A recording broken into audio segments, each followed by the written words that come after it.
congratulations on the Stolen Valley.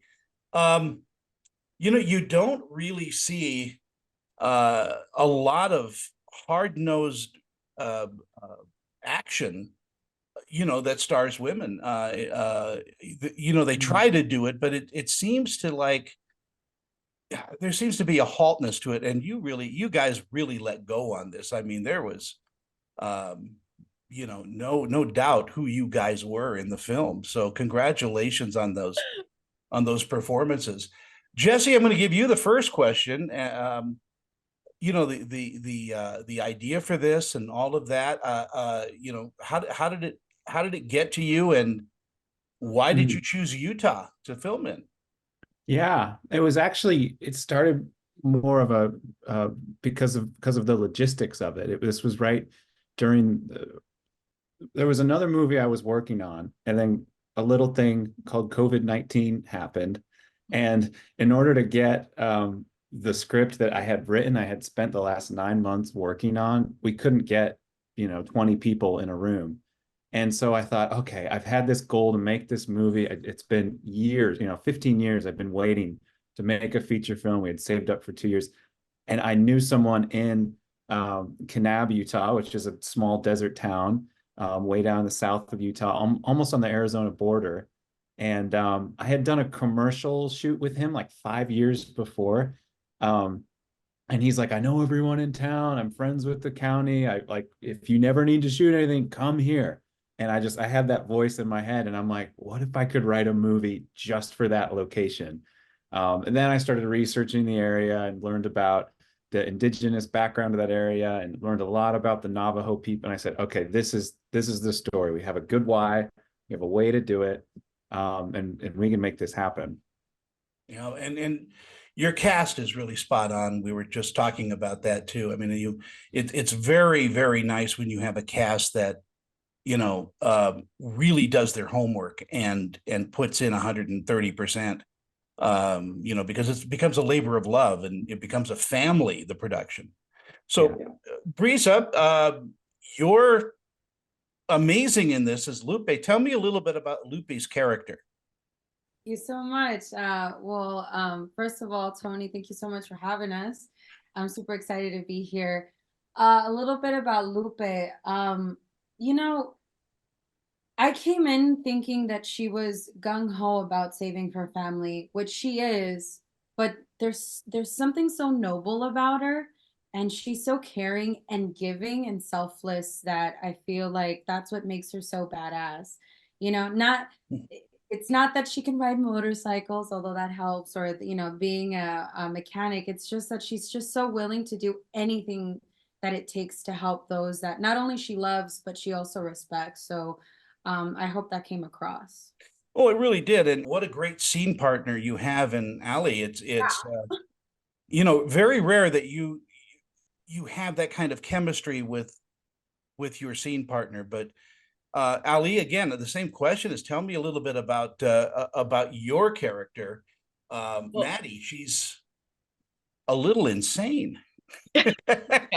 Yeah. She's a tough nut to crack. And I just want to, like Briza said, like, thank you for the kind things that you've had to say. And I couldn't have done this part without Briza. I mean, she brought so much to the table and showed up every day 110% and really elevated mine and everybody else's performance. And I'm really grateful for that. And I think that Maddie is somebody who's really, really one of those people that's desperate for love, but pushes it away at every chance because she, even though that's what she at her core really wants, she wants love and belonging.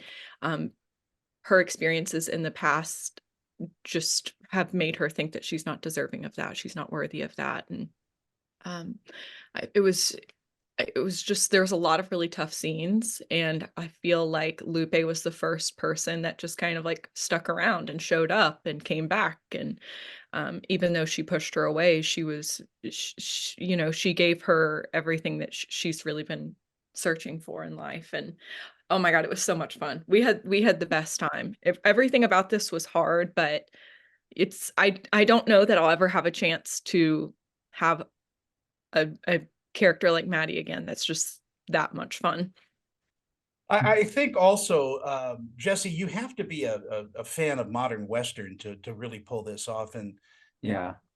rather than rattling off a bunch of modern Westerns that, I felt this was an homage to, Tell 'em Willie Boy is here and things like that. This is just so well done in that respect, because you're paying homage to Westerns, but you've given it such a wonderful modern flair. Oh, good. Oh, good. I'm glad you feel that. That's awesome. I honestly haven't seen a ton of Westerns. A lot of people who heard about this, oh, great, we absolutely love Westerns. They start naming them, and I'm like, yeah, I think I've heard of those. So I have to confess, I don't even know. I haven't seen most of the great ones, honestly. Sorry, I know it, I probably should. But I did see a film, Hell or High Water. Have you seen that? Oh, of course, Chris Man, Pine and yes, yes, Jeff Bridges, and Ben Foster. He just does amazing. I love Ben Foster's character in that. And so that and a lot of other films and things I've watched, things like Finding Nemo. Like I love animated films and the way they do story, and so like, yeah, pulling from Dory and Ben Foster's character and other characters, you start to get, okay, maybe that's how Maddie came together, and maybe you pull from these characters, maybe that's how Lupe came together.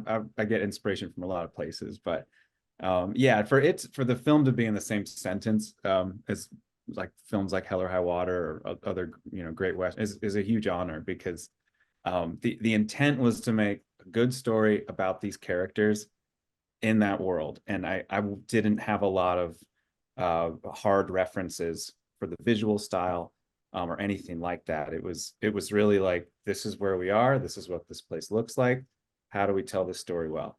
well, then those natural instincts really play a part in how you direct, because you're not copying anybody, and that's wonderful.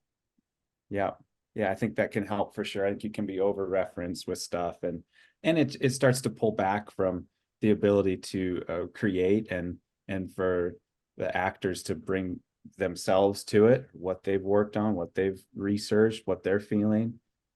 It's one of the most collaborative things I think that you can do.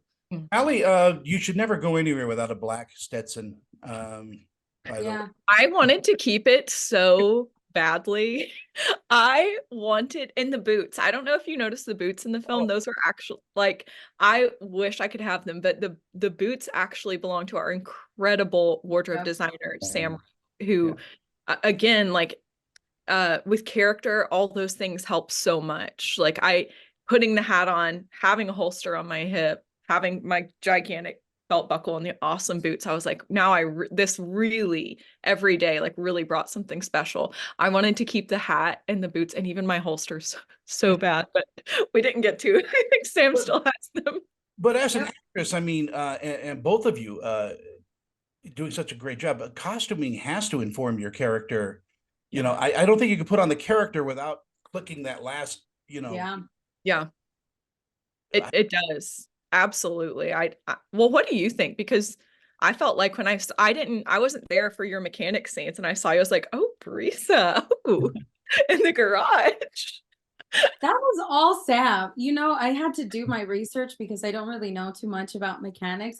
I do know how to change oil. So I remember sitting down with my father and going through it. But back to the costumes, a lot of what Lupe wears belongs to my family, from the belt to the necklace, and the pants and the boots. There was a lot of not just me, but like my family that went into this character. And when I did the research, I am indigenous, I am Kashkan, but I had to do a lot of background work for learning about the Diné people from Navajo Nation. And so all of that informed not only, my character choices, but even the things that she wears and whatnot. So it was, like you said, it helps us get into character. But Briza, also what you do is, as a philanthropist, as somebody that cares about indigenous people and the work that you do off camera adds to this character as well, because we feel empathy, we feel how can I put it? We feel that we want to know you better. Oh, thank you so much for saying that. It definitely, I mean, it's the reason why I wanted to do the film. It's the reason why I wanted to bring so much knowledge into this film. I was so grateful that the team, Evolve's team, was able to bring a cultural coordinator, and I got to work with several elders from the Navajo community. And to your point, you know, about there's not a lot of action films with women. There's not a lot of Westerns that tell the story of the women and also the indigenous people that were there. We're not just background, we were living it. So it almost helps that Jesse, you know, didn't have a lot of references to a lot of Westerns, because it allowed him to tell a story, a Western story actually depicting the people that are living that, you know what I mean? Because we don't get to see that at all. Jesse, talk to me about the honesty of your camera too. Your camera work was just spot on. He's great. Oh, A lot of people hand him. Yeah. thank you. Yeah, well, it's an incredible team again, and we had a lot. We shot the movie in 3 phases, and each phase we had less crew and less equipment, and you know the shot lists got smaller, storyboards were thrown out. I remember our first day we were like, here's the shot list, and it was, you know, all these pages and pictures, and we had rough storyboards done for everything, and we didn't get to use it because of how fast and nimble we had to be to get everything done. And so that was a learning, you know, curve for me.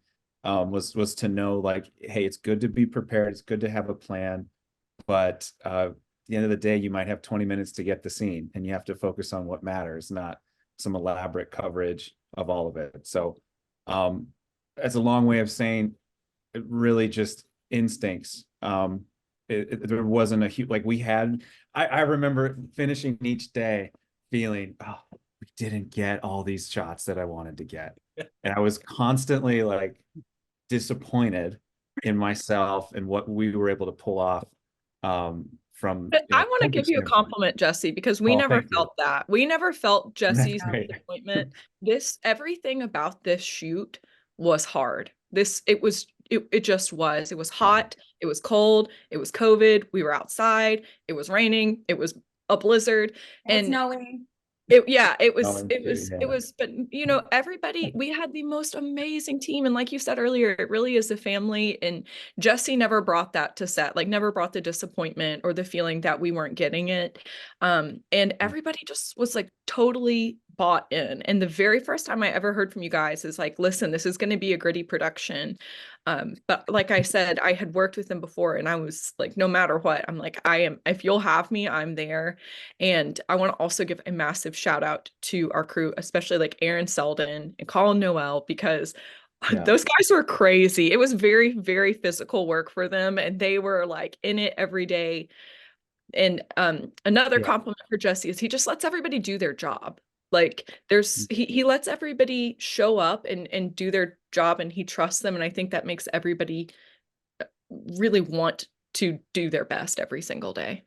I think that's the only thing that could have gotten us through all the circumstances. Yeah, no, you're absolutely right. And sorry, I didn't mean to to be down about it. But you know, process wise, it absolutely turned into what can we get, and you know, trusting people 100%. Like I was gonna mention Aaron also, because Aaron's the cam op for the film, but I've worked with him on lots of other projects, and him and the gaffer Justin for the first bit, Mike Weldon for the second. Wow. We would show up, we would talk very quickly, and we'd kind of block the scene out. Okay, Briza's gonna be here, car's gonna pull in, Allie's gonna do her thing. That's the first setup. The second one we're gonna get later. Let's light for that. I'm thinking camera here, I'm thinking camera there. And it would be up, you know, in a matter of minutes. And then we would do it and move on. So an incredible crew for this. It could not have happened without all the people who are so good at their job and are a family and have fun when it's snowing. And it would get super hot in the day, and then it'd be like literally negative 10 degrees when we'd show up. It was insane. Yeah. And I live here, so it's yeah, So, you know, yeah. Briza, are you going to step behind the camera more and more and produce and direct? I'm so For me? sorry. Briza. What? Oh, Briza. Oh, okay. Well, wow, interesting. I don't like directing. I feel like I'm not really good at it, but producing, yes, I've been producing a couple projects here and there. I'm producing a live action feature here in Los Angeles. And I've been a producer behind the Hollywood Climate Summit. There's something about creating community wherever I go, and that's what helps me, makes me enjoy producing. Directing, I don't know. I'll give it a go. I like to be in front of the camera, so. Allie, when are you going to call the shots? I don't know. I don't know if people should trust me with that or not. Maybe one day. I've not thought about that yet, but maybe one day. After this was really a learning experience, and watching Jesse and our whole crew, I was like, wow, it's a massive responsibility. So maybe if I'm lucky enough one day. Jesse, what was the audition process like? I mean, you went through a few people, but you Yeah. found the exact right ones. Yeah. Yeah, it was different for each role. What was hard about it was not able to just be in person with people. That was for some roles it was tricky, because we're like, man, we really like that, but I don't know. I can't see. There was fun, and we ended up of casting Mika for the role, who did a fantastic job as the villain. And he's got an incredible voice. Yeah. And I don't think I've ever told him this, but in his interview, like his self-tape, he had his camera it was like too high, and he looked so small. And it's funny because he's like 6'3", but he looked like 5'3". I was like, man, he can't be half a foot shorter than everybody else in the movie and be this imposing villain. Like, it's Well, it works for Tom Cruise. Yeah, well, and some people pull it up, but I was like, I think he needs to be bigger, and it was just one of those things where we're like, is he really? It says 6'3". Is that right? So there's some of those things that make it kind of hard. For Lupe and for Maddie's role, we got the most auditions, of course, but it was like, hundreds to go through. I remember, like, we had Katie Taylor did a fantastic job with casting, and then Melissa Loomis helped out with her, and they had gone through and made all their selects on everything before it got to me, and that really helped us kind of get through the whole process. But I remember when I found Briza's, and it was like, I don't know, sometimes I think self-taping is harsh in a cruel world, and I kind of hate it. I hate that it's like, hey, I'm going to try to read the thing without any like direction, without talk. All I have is this little cue thing, right? Y'all live this, so more than me, but just, yeah, it's got to be awful. So it's hard because you kind of have to connect with whatever's in the brief, and bring something to yourself that catches a director or casting director's eye. And Briza had that 100%. It was like no comparison. When we found hers, we were like, wait, is this like Lupe from is this like her? Like, who is this? And then it said, like, oh, she's got dance, and she's done folklorico, and her dad rides motorcycles, and we were like, oh my goodness, she does all the stuff that we need. So that was really like clear cut, fast, and we just felt very honored and grateful that you auditioned for it, because we're like, oh my goodness, it's perfect. It was great. You are the heart and soul of this film, Briza, and I want to ask you. Russell Crowe one time told me that all actors are professional auditioners, and the only time you stop auditioning is when you get a part. Is that true? No, I don't think so. Because you get the job, right? And then now you have to almost audition the choices that you've made for this character constantly. So I think like the biggest learning curve, because I learned a lot on this project, is how to keep your choices honorable to you, but also keep yourself moldable. Because when you get on set, there's something so beautiful. like, again, there's no Lupe without Maddie, right? Yeah.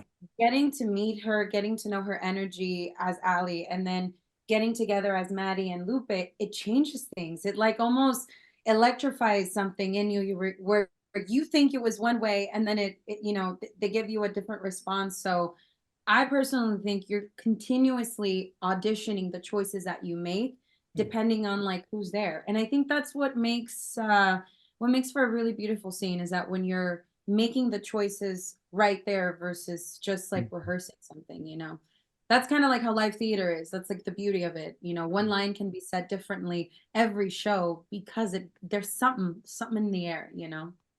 Yeah, it's true. Ali, you got anything to add to that?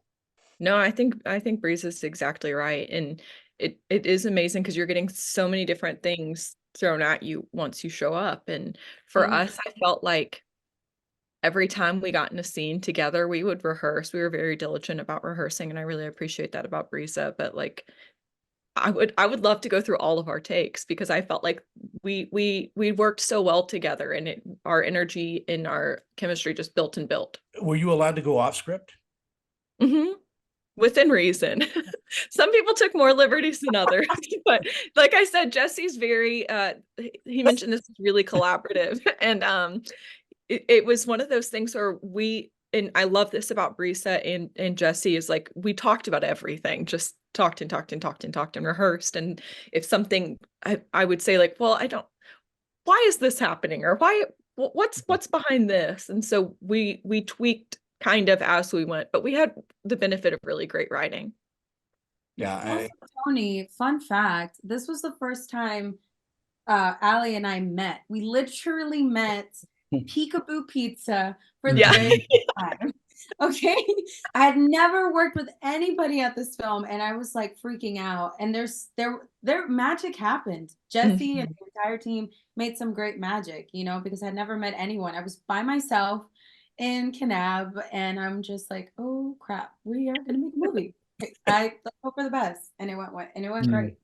I also want to say, Jesse, that the soundtrack to this is absolutely off the hook. Thank you for saying that. I love the soundtrack. I love Ryan Talbot as the composer. I've loved his work, I think, for 10 years now. I met him working on a commercial project, and I've worked on a short film with him and maybe another thing. I've done a couple small projects with him, but every time I get to work with him, I'm just like, I think he thinks I'm a little too much sometimes because I'm like, Ryan, I'm like, play the cello for me again, slower. I love it. What he does with strings and melodies, and they're all always like, they're simple. They're things in a very good way that you can hum them back and you can sing it back. It's not this like abstract, textural nothing. He does textures beautifully. And he does hundreds of layers in his music, but there's a melody on top of it, so you can go dun, dun, dun, dun, dun, dun. Like you can hear the song, and then there's 1,000 layers backing it up. So I love everything that he does, and it's just an honor to work with him. He will be releasing the soundtrack also. We were just messaging the other day. I saw some of the cover art for it, so that'll be. I hope he doesn't mind me saying that that's coming, but it's coming, and I'm like, I'd like to buy it. Like, I want to buy this. Allie, how does it feel to be on the cover of a poster like that? Oh, well, a little behind the scenes of our poster. Our photographs were taken by Jeremy Cowart in Nashville, and it had been a dream of mine I went and watched him speak at Belmont University when I was a student there in 2010. And I was a fan, and I had never met Jeremy or shot with him. And when they said that Jeremy was going to be shooting us for the cover, I had a massive freak out. I called Briza. I'm like, Briza, oh my goodness, you're not going to believe who's doing this. And the shoot was so simple. And Jesse was there, and it was nice because we actually had direction to help get into character. And I think the poster is amazing. I think it was really emotional for this to these materials to come out, and I'm just always a little shell shocked. I'm like, wow, it looks like a real movie. You know, it's like, I can't believe it. I can't believe that that's us and that we're doing this. Well, the poster art is such a throwback to great 70s Westerns. It just, the coloring and all of that is just gorgeous. So I did want to reflect on that. And in our final moments we have, Briza, what do you think audiences are going to take away from watching The Stolen Valley? I think what they're gonna the big takeaway is Kanab is gorgeous. If they didn't already know, they should check it out, right? I think this will be the one of the very first films that has an interesting and open dialogue about what is happening in our country, what happened, what is still happening. I think they're gonna get some incredible views of what sisterhood can look like, you know, and I really hope, I know this because this is how I felt, but I'm going to just wish it for everyone. There's going to be a lot of people who have never seen themselves represented in a film. And for the first time, they're going to see themselves, hear themselves. And I'm just excited for that. Because, you know, when you see someone or even just a character who has an air of who you are, where you come from, it transforms the, you know, the ride, you know what I mean? I'm a huge Guy Ritchie film fan, and I want to be one of those guys. Okay, I want to be one of those like cool dudes, and I think I got to do that here because of Jesse. So I'm excited for people to watch that. So those are the big takeaways, I think. Allie, what do you think audiences are going to pull away from the film? Well, I don't think I can add anything more beautiful than what Briza has said. And the only thing that I'll say is when I first got the script, I'm like, oh, a Western. Well, I've always wanted to do a Western. And then I thought about the ones I had watched growing up, and I'm like, well, I guess I'll be like standing on the porch and waving and watching Cowboy Ride Away. You know what I mean? And I read the script. I'm like, that is not what is happening at all here. And so I think it'll be exciting for women. I think it'll be really, like you said, like Julian Joyner and Wexley were our incredible stunt performers and so good. helped and stunt coordinated, and we just got to do amazing things I don't think that really women have gotten to do in film, and especially not in this genre. Yeah, there's something very nice about when you cock a shotgun and it's just, yes. Yes, Clay really Cook too. nervous. Massive shout out to Clay Cook, who was so wonderful for us in all of our scenes with firearms. I want to say congratulations to all of you. Jesse, this is my audition for the next film. Just kidding. But you got to come out here and shoot again. And are you guys going to, you know, come back to Salt Lake and just reminisce sometime? Yeah. We should be there in a couple weeks for, when is it? March 1st. Yep. We'll be there for an event, the three of us. We're super great. excited about, because the Yeah, three come of on us, out. yeah, me and Allie have done, and me and Briza have done a couple events, but I don't think the three of us have been in a room. Probably No, since- I'm so excited. Yeah. You're coming out to Salt Lake City or to? Yeah. Yes, we are. Yep. Yeah, we'll Great. be there. Tell for an everyone, event get and ready, do a Tony. premiere. I'll Trouble show coming up. to I'll town. show up if I can buy you all lunch. Oh, Yeah. Tony. Absolutely. There you Wow. Wait, should I have said no? We're buying lunch. I know. I'm like, I'm like, well, free lunch. Wow. But that's how you pay actors, right? Free lunch. Nope. They need more than that. Yeah. well, a lot of us start there. So Yeah. you have good food and a happy crew. That's a good movie.